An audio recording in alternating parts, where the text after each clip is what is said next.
വിശ്വാസികൾ ആഭരണം വർജിക്കേണ്ടതുണ്ടോ?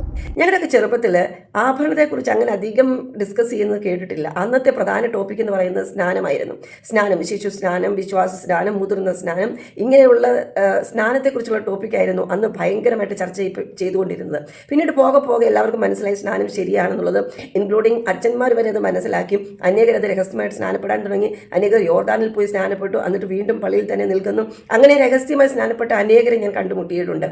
എന്നാൽ പിന്നീട് ഈ മാല പെന്തക്കോസ്ത് വന്നതിൽ പിന്നെ ഇങ്ങനെയുള്ളവർക്ക് അതൊരു കാര്യമായി. കാരണം ആഭരണം ഊരാൻ അവർക്ക് ആഗ്രഹമില്ലാത്തവരാണ്. എന്നാൽ സ്നാനം ശരിയാണെന്ന് മനസ്സിലാക്കി സ്നാനപ്പെട്ടവരുണ്ട്. പക്ഷേ ഈ ആഭരണം ഇട്ടുകൊണ്ട് തന്നെ അവർക്ക് ദൈവത്തെ ആരാധിക്കണം. എന്തായാലും ശരി, മാല പെന്തക്കോസ്ത് വന്നു, അവർക്ക് വലിയൊരു സഹായമായി തീർന്നു. അങ്ങനെ മാല പെന്തക്കോസ്ത് വന്നതുകൊണ്ട് സ്നാനത്തെക്കുറിച്ച് വലിയ ഒരു ചർച്ച പിന്നീട് നടക്കുന്നത് കണ്ടിട്ടില്ല. പിന്നെ ഇപ്പം വന്നിട്ട് ആകെപ്പാടെ പരവേശം പിടിക്കുന്ന ഒരു കാര്യം എന്ന് പറയുന്ന ആഭരണമാണ്. ഇനി ആഭരണം ഇട്ടതിൻ്റെ പേരിൽ എനിക്ക് സ്വർഗം നഷ്ടപ്പെട്ടു പോകുമോ എന്ന് വിചാരിച്ചിട്ട് ആണോ അവ അറിയത്തില്ല. ആകെപ്പാടെ ഒരു പെരളി പിടിച്ച് എല്ലാവരും കൂടെ ഈ ഒരു വിഷയത്തെ ഇപ്പം കുത്തിപ്പൊക്കി കൊണ്ടുവന്നിട്ടുണ്ട്. പ്രത്യേകിച്ചും പാസ്റ്റർമാരാണ് ഈ വിഷയത്തെക്കുറിച്ച് ആധികാരികമായി സംസാരിക്കാൻ ഞങ്ങൾ കേട്ടു. വേദപുസ്തകത്തിന്റെ ആത്മാവ് ലളിത ജീവിതത്തെക്കുറിച്ച് പറയുന്നതാണ്. വേദപുസ്തകത്തിന്റെ ആത്മാവ് സ്വർണം ഉപയോഗിക്കുന്നതിന്, അണിയുന്നതിന് എതിരാണെന്നുള്ളതിൽ യാതൊരു സംശയമില്ല. അപ്പം മദ്യപാനി നേടാൻ എന്തായി മാറുമെന്ന് എനിക്കറിയില്ല. മറ്റുതര സ്വഭാവ വൈകല്യങ്ങൾ ഉള്ളവരെ നേടാൻ വേണ്ടി അതുപോലൊക്കെ ആകുമോ അത്രയും റിസ്ക് ഡാമിയൻ പാസ്റ്റർ എടുക്കുന്നുണ്ടോ എന്ന് എനിക്കറിയില്ല. ആകയാൽ നിങ്ങളുടെ ശരീരം കൊണ്ട് ദൈവത്തെ മഹത്വപ്പെടുത്തണം, പിശാചിനെ അല്ല. മുൻപ് നിങ്ങളുടെ ശരീരങ്ങൾ പിശാചിന്റെ മന്ദിരമായിരുന്നു. പിശാചിന്റെ ഇഷ്ടമനുസരിച്ച് നിങ്ങൾ നടന്നു, പ്രവർത്തിച്ചു, ജീവിച്ചു, പഠിപ്പിച്ചു, പറഞ്ഞു.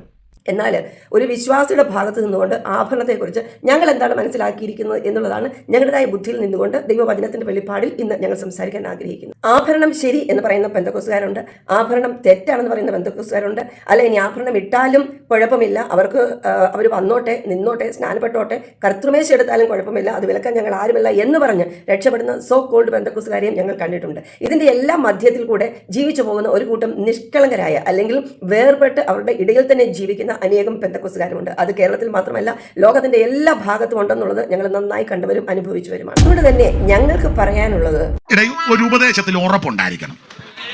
നീ ഞാനൊരു ഭാഷ പറഞ്ഞാൽ അത് വളവളാന്ന് നിൽക്കരുത്.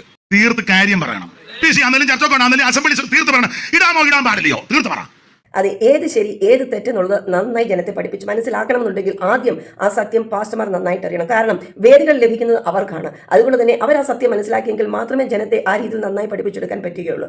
ഓക്കെ, ഇതിൻ്റെയൊക്കെ മധ്യത്തിൽ ഒരു വിശ്വാസി അവർക്ക് സത്യങ്ങൾ മനസ്സിലാക്കി ജീവിക്കണം എന്നുണ്ടെങ്കിൽ ദൈവവചനവുമായിട്ട് നല്ലൊരു ബന്ധം പരിശുദ്ധാത്മാവിലൂടെ നാം സ്ഥാപിച്ചെടുക്കണം എന്നുള്ളതാണ് ഞങ്ങളുടെ ജീവിതത്തിൽ ഞങ്ങൾ മനസ്സിലാക്കിയിട്ടുള്ളത്. അല്ലാതെ ഒരൊറ്റ പാസ്റ്റർമാരെയും നോക്കിക്കൊണ്ടോ ഒരൊറ്റ സഭകളെ നോക്കിക്കൊണ്ടോ അല്ലെങ്കിൽ എഴുതി വെച്ചിരിക്കുന്ന ഉപദേശങ്ങൾ പഠിച്ച് മനസ്സിലാക്കിയത് കൊണ്ടോ നമുക്ക് ഈ കാലത്ത് ജീവിക്കാൻ പറ്റത്തില്ല എന്നുള്ളത് ഞങ്ങളുടെ ജീവിതത്തിന്റെ അനുഭവമാണ്.